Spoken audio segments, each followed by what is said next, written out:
ang pangyayari guys ng ganitong sitwasyon ng bagyong Christine guys, kung saan naganap dito kagabi, hating gabi mga 12. So kung nakita nyo yung seawall guys, ganito kataas ang hampas ng alon. So lampas ng tao guys. So, ganito. Diba guys, ganito siya. So aakyat ako din guys. Ganito kataas ang alon. Oh. Ito guys yung seawall. So ito ang kaganapan guys.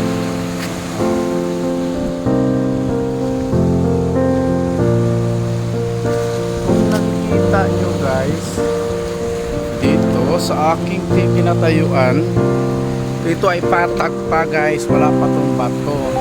Sa ngayon guys, nakikita nyo lahat ng mga bato guys galing sa lalim, dinala ng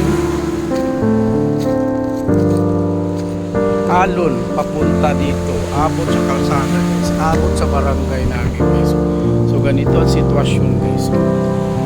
Ito yung mga bato galing po sa malalim. So very scary talaga guys kagabi nangyayari.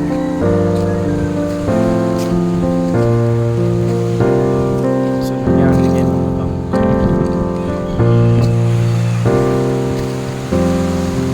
so hindi laman namin guys kagabi na monitor yung ano niya namin nakuha na. So sobrang lalaki ng ano, baka mahampas pa kami ng bato.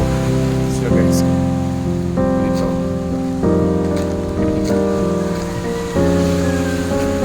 diba guys, bato ang dami.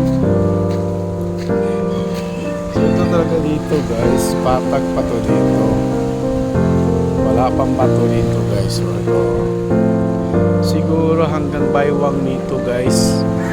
So ngayon tayo magkabayanihan kaming lahat dito.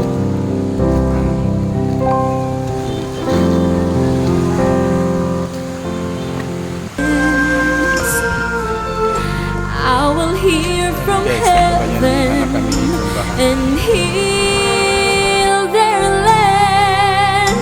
Lord, heal our land. Father, heal our land. Hear our cry and turn our nation back to you. Lord, heal our land. Hear us, O Lord, and heal our land. Forgive our sin and heal our broken